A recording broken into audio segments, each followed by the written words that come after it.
Welcome, friend. Follow me. We're going somewhere dark, somewhere dangerous. Most people would never dare enter the place we're going. There's no telling what horrors we'll find, what terrors we'll uncover. Don't say I didn't warn you. We might discover terrible monsters lurking there. Be careful, they could follow you out. Or maybe they're already inside you. Are you afraid? Good. Now you are ready to enter the Warning Woods. I believe my dad found the Cot house in 2020, but we didn't move in until February of 2021. I guess it needed some repairs before we could live there. I don't know. I don't really remember much. The new house was only about a half a mile from our old one. It was a lot bigger though, and was constructed with abnormal architecture that fascinated me. Our old house had been a plain old suburban cookie-cutter house on a nondescript cul-de-sac. My family had been happy there, at least as happy as any ordinary family ever was. But when my dad got tenure at ISU, he floated the idea of making a change. My sister and I were indifferent, but my mom got excited at the prospect of a new house. She's an interior decorator, so, she spent a lot of time making other people's homes perfect. I guess she wanted to spend some of that time and talent on herself for a change.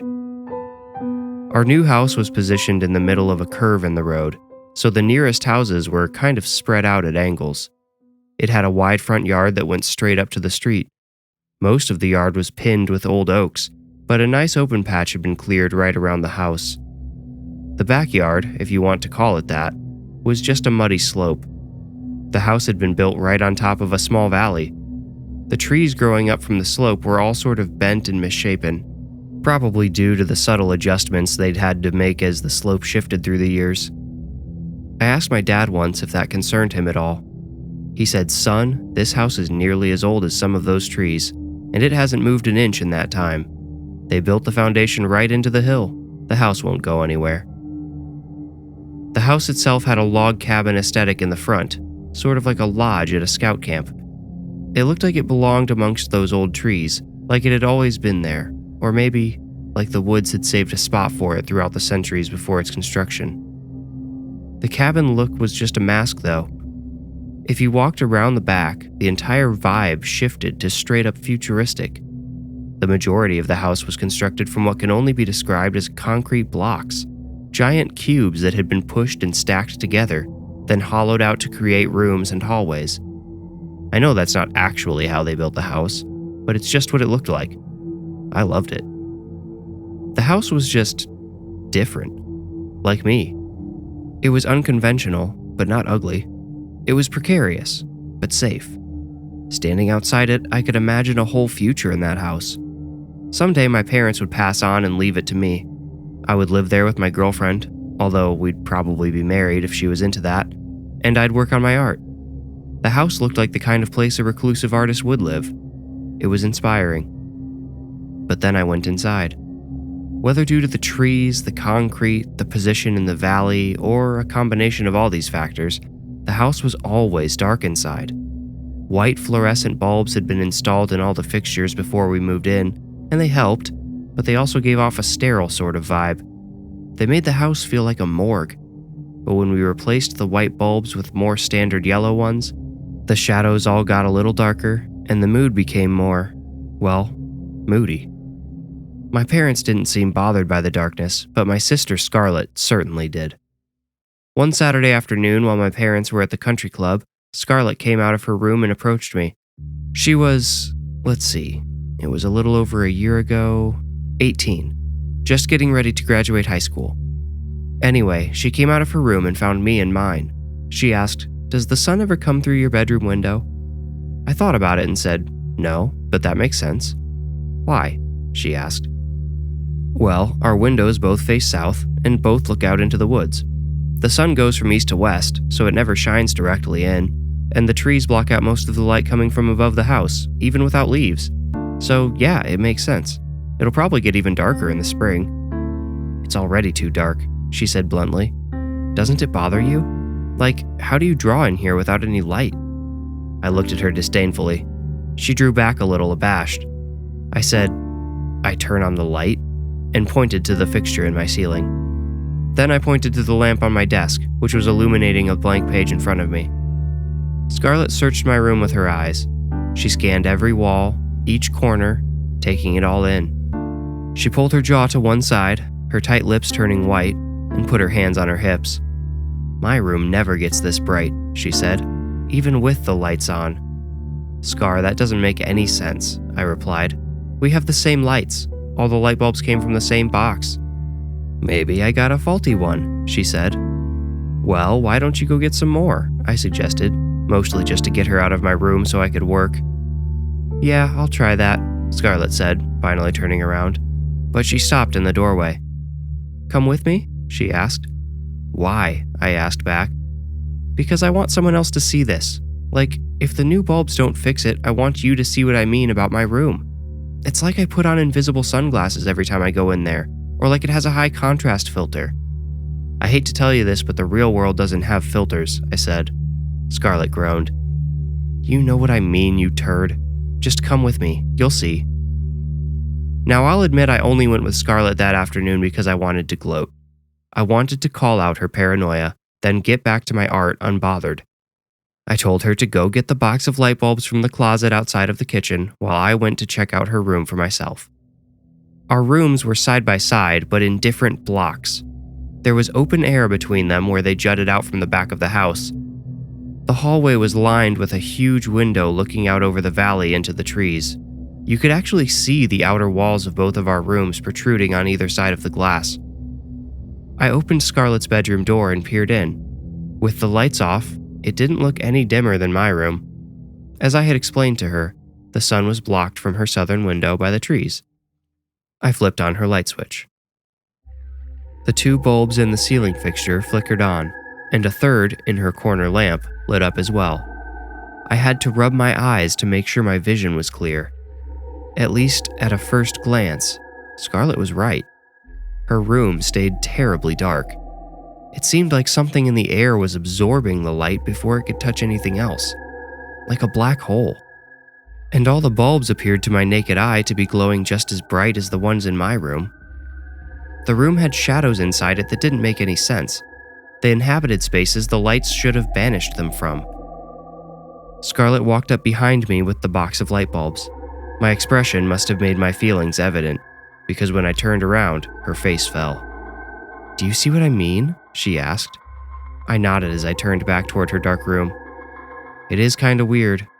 How come you've never mentioned this before?"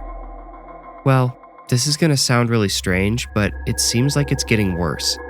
Like when we first moved in, I didn't notice anything different in my room at all. It's only been in the last few days that it's been getting darker." "What about the shadows?" I asked. Scarlett shrugged, not dismissively, but like she was cold, and said, "They've been growing too." If you're thinking my sister is crazy for not saying anything to my parents about the shadows growing in her room, I can totally understand. You'd have to know Scarlett to believe that she just doesn't have time to be bothered by spooky nonsense. As I mentioned, her high school graduation was just around the corner, and she had a few key finals to prepare for. She was also filling out college and scholarship applications with my mom's help. She wanted a volleyball scholarship so she could continue her high school sports career into college. She's a good player and works out every day to stay in shape. On top of all that, she's always hanging out with her teammates, her friends, her boyfriend, or maybe more than one, I can't keep track anymore. What I'm basically trying to say is, she's not home that often, and when she is, she typically isn't in her room, except at night. "Have you ever heard of something like this before?" she asked. She set the light bulbs down, apparently deciding we wouldn't need them after all. I shook my head. No, this is really creepy. It seems unnatural." I hadn't meant to scare her, but I could tell by the sour expression on Scarlett's face that she assumed I had. "What are you trying to say? My room is haunted?" Before I could answer, Scarlett grabbed my sleeve and gave it a little tug. She said, "Get out of here. I was hoping for some help, not some Hitchcock BS." I stammered an apology and tried to explain that the words had just come out wrong, but Scarlett shoved the box of light bulbs in my arms and shut herself in her room. I guess she wasn't too scared of the growing shadows. Me? I wouldn't have admitted it to Scarlett at the time, but I was terrified of them. It's silly, I know, to be scared of shadows. I mean, I was 16, not 6. But despite my desire for answers, the room made my skin crawl and triggered instincts I didn't know I had. Survival instincts that pounded in my head like war drums. My hand hovered over Scarlett's doorknob for a few seconds before I pulled it back. I thought it best not to upset her anymore. Scarlett and I left each other alone for a few days. When the next week began, we got back into the rhythm of school and our social lives. My socializing being mostly done online, I found myself home alone quite a bit. Between games with my friends, I would get up to grab a snack, go to the bathroom, and would occasionally peek into Scarlett's room. The shadows were always there. It could be a bright, sunny day. It could be dark and stormy. Or sometimes, Scarlett would even leave her curtains closed. But the shadows remained in the corners and on the ceiling as if they had been spray painted there. On Friday that week, I finally told my dad about Scarlett's room. He reacted exactly how I expected him to, with a curious frown that pushed the edges of his goatee outward, raised eyebrows, and a wrinkled forehead. He said, "Show me." Mom had taken Scarlett away for a weekend college visit. The late afternoon sun was glowing outside, and even though it wasn't shining directly into Scarlett's window, there still should have been plenty of light coming through. As I knew it would be, Scarlett's room was far too dim though, and the shadows had nearly become opaque shapes on the walls. "Good Lord," Dad muttered as he looked in. I couldn't help but notice he seemed as hesitant as me to actually go inside. We both stood awkwardly in the doorway. Each of us turned a little to the side to make room for the other. "Now that is interesting," he said. "What do you think it is?" I asked. I thought out of everyone I knew, my dad, the college professor, would at the very least know where to look for an answer, and he didn't disappoint. "I have a colleague," he said, trailing off as he studied the biggest shadow on the ceiling. He suddenly shook his head and continued, "I have a colleague who studies paranormal phenomena. Not officially, of course. The university would never allow that. No, she studies them under the guise of psychological research. She examines supposedly supernatural happenings through the lens of the viewer or victim's experience. She may be able to help us understand this." He gestured into the room. That my dad immediately went to the paranormal concerned me more than anything. He's got a PhD in some kind of biological field. He's written books, detailed, scientific books, about microbes and sciencey stuff like that. Dad called his colleague right away.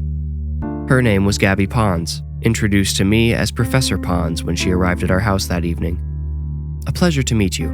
I think, based on the possibilities we're going to entertain tonight, you'd better just call me Gabby. I will be leaving my title at the door." Unsure how to react, I looked at my dad and noticed a wry grin on his lips. He said, "Well then, let's get right to it." He led Gabby and I to Scarlett's room. "Interesting house," Gabby noted as she walked. "Do you know its history?" I thought she was talking to Dad, but when he didn't reply, I looked up and saw she was looking directly at me. No, I guess not," I said. "History is a strong word, Gabby," my dad said sternly without looking back. "Well," Gabby said, "there are some interesting rumors about this house then, or more specifically about the ground it was built on." "Don't get too worked up," Dad said. He turned his head far enough to meet my eyes. "Your mom knows about these so-called rumors too. They're crazy enough that even she could brush them off." Gabby blew a dismissive burst of air through her lips. We got to Scarlett's room. The door was closed, as Dad and I had left it earlier. With an incredulous look at Gabby, Dad turned the knob. The door was practically sucked inward. The knob rattled when it struck the doorstop on the wall. A low sort of pulsing sound like slow wind on a microphone was coming from the room now. And the shadows had consumed it. "Should I?" Dad said as he lifted his hand to the light switch. Gabby, appearing to hold her breath, nodded. The lights flicked on, but the room stayed dark. The bulbs looked like a distant ship's lights on a foggy sea. The low, pulsating hum droned on. Curious to see her reaction, I looked at Gabby. I had expected to see her gaping at the abnormality and was surprised to see her staring into her phone screen instead. "Yep, that's what I thought," she said unimpressed. "Better shut that door, David."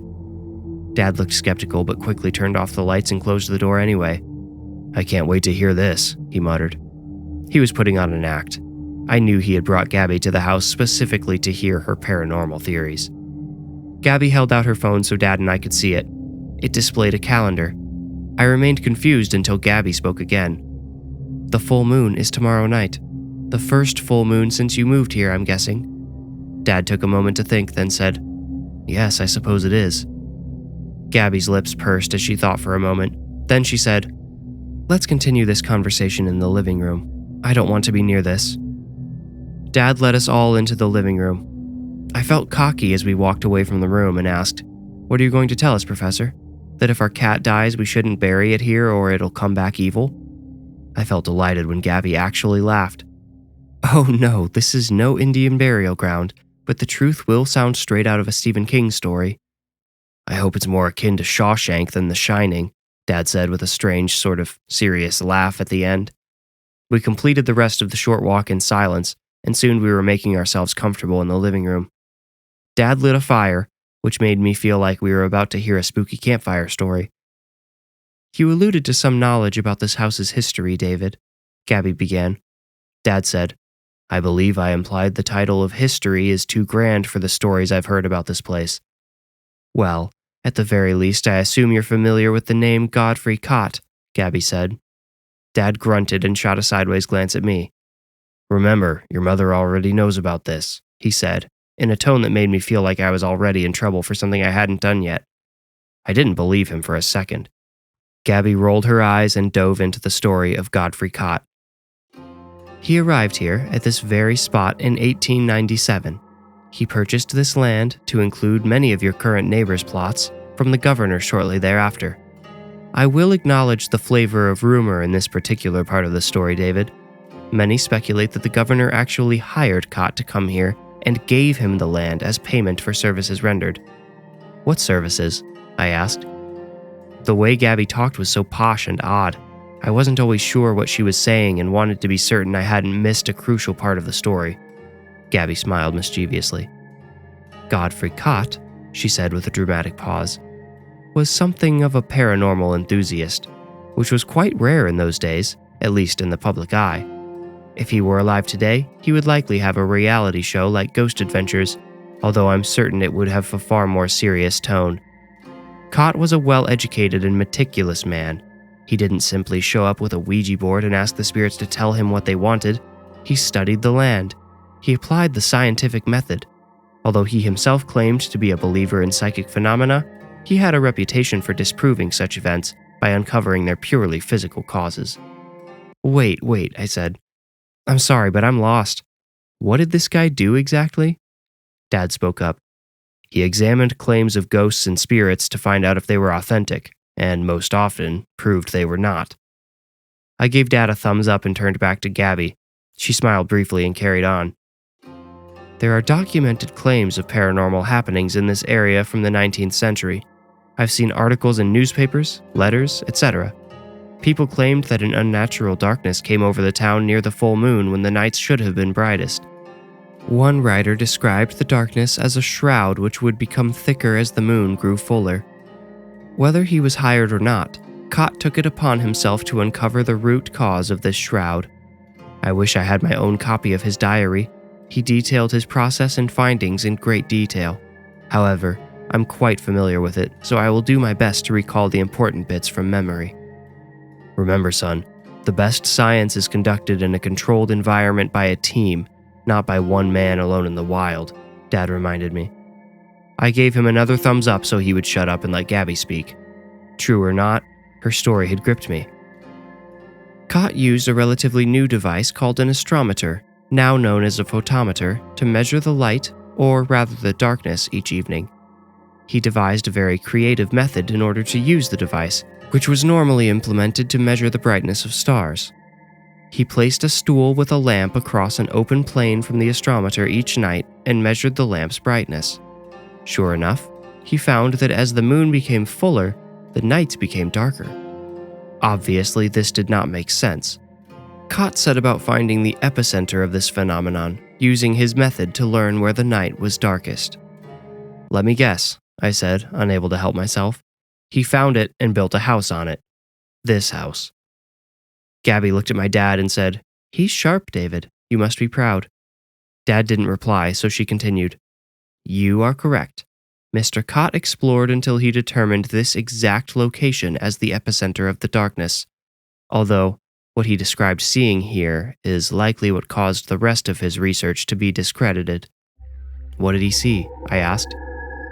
"He used 2 words invariably when describing what he found here: whirlpool and portal. He claimed he could see the darkness moving as if it were alive, swirling around a concentrated point during the full moon. I'm sorry to say this, but I would venture to guess that focal point is where your sister's room is today." "Why did he refer to it as a portal?" Dad surprised us both by asking. "A portal to where?"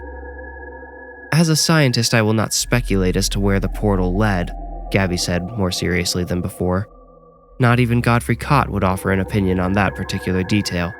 However, on the night of the full moon, he detailed sightings of ghostly figures emerging from the swirling darkness. He wrote that very few of the figures actually escaped the whirlpool, that most of what he saw were hands reaching out, as if for something to grab onto, and distraught faces twisted in anguish and desperation.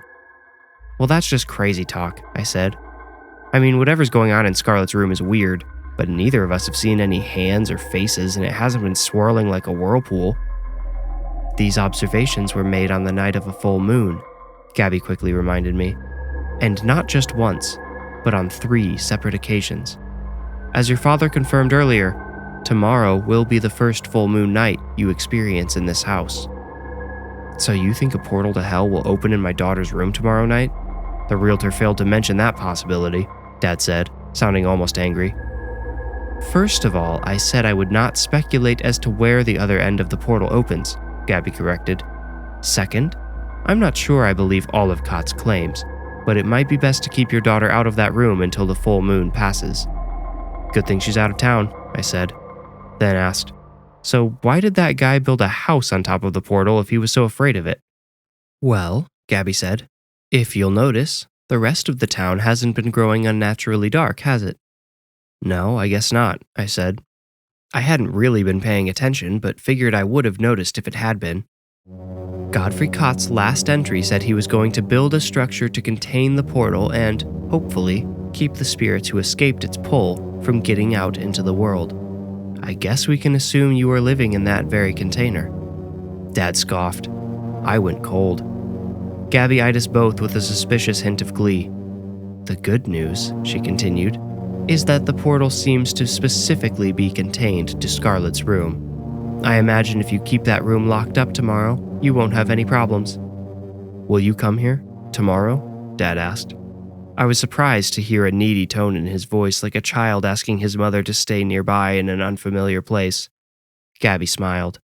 "I wouldn't miss it for the world." When Gabby arrived the following afternoon, she found Dad and I picking up sticks in the yard. "Afraid to go inside?" she asked playfully. "You caught us," Dad replied. It was true. We had barely spent a moment inside all day. Neither one of us had acknowledged our fears to the other. We just found a bunch of random reasons to be outside. "Well, fear not, I'm here now," Gabby chuckled. Hesitantly, we followed her inside.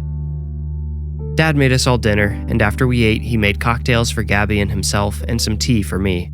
I thanked him but grabbed a Red Bull from the fridge instead. Then, making small talk between sips of our drinks, we waited for the full moon to rise. Dad was in the middle of some story about a student's excuse for late work when a sound like a jet came from down the hall. He spilled his drink on the floor as we all jumped to our feet. Gabby went first. She ran toward the sound as if she might miss whatever was making it. Dad and I followed apprehensively. Standing outside Scarlett's bedroom door, we could now hear a constant deafening howl. It droned on like a tornado. We could hear objects banging around, sometimes shattering or smashing against the door. Occasionally, a humanish screech would rise above the howling and make us all shiver. The door buckled and groaned. The hinges creaked, and the screws holding them in the frame threatened to burst out. "Don't worry," Gabby shouted.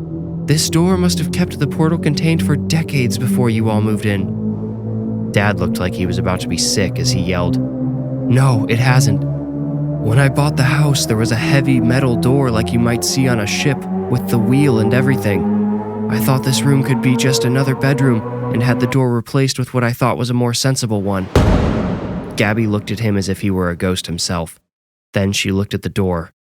Then she looked at me and yelled, "Run!" She gave me a shove toward the hall and I sprinted away.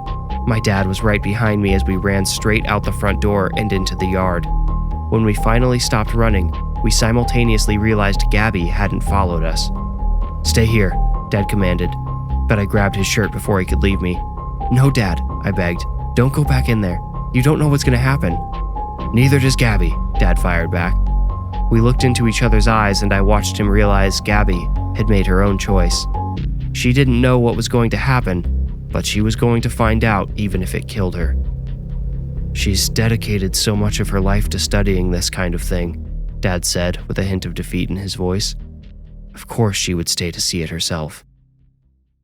We had left some lights on inside, and Dad and I watched from the front yard as the lights grew dimmer and dimmer as time passed. Of course, the lights weren't actually getting dimmer. The darkness was getting thicker. There was still no sign of Gabby. Dad backed his car out of the detached garage, and we got in it to escape the chilly night while we kept watching the house. The moon eventually dropped below the horizon, and the lights in the house grew a little brighter. Dad jostled me awake as Gabby came out the front door and waved at us. She was calling, "It's over, come back inside." "Should we trust her?" Dad asked me. Not knowing what else to do, I said yes. Thankfully, I was right. Gabby told us all about what happened inside the house. She said the door broke apart shortly after we left and she got to see the portal for herself. She said it looked exactly like Godfrey Cot had described, only it was contained to Scarlett's small room. The surrounding darkness spread out through the door, she explained, but the portal itself stayed contained. It seemed like she wasn't telling us something, and Dad prodded her until she finally spilled the part she was hiding. "The darkness wasn't all that escaped the room," she said darkly. "As Cot described, a few of the spirits got out too. I'm not sure where they went after that." It turns out they didn't go anywhere. They stayed in the house. We had to explain everything to Mom and Scarlett when they returned because we were all seeing the portal ghosts at night. It didn't take long for us to convince Dad we needed to move. We still own the Cot house, actually. We rent it out 3 weeks out of each month. Wouldn't you believe it? The ghosts are actually a selling point. People come from all over to see them and experience the bumps in the night that come with them. During the last week of the moon's cycle, we closed the house to visitors, though. Dad replaced the broken door with another heavy metal door like the original one, and it stays locked at all times, but we still don't risk it. The ghosts Gabby watched escape seem harmless, but we can't chance the possibility of something more sinister making its way out during the full moon.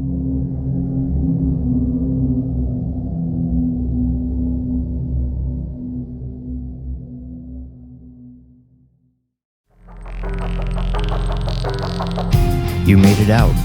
Congratulations. If you enjoyed the story, please rate and review this podcast wherever you like to listen. Reviews are the best way to support the podcast and help it grow. You can also become a patron at patreon.com/thewarningwoods. If you want more creepy content, including the images that accompany each story, follow me on Instagram at thewarningwoods. If you feel ready, meet me here next week for another journey into the Warning Woods. Thank you for listening.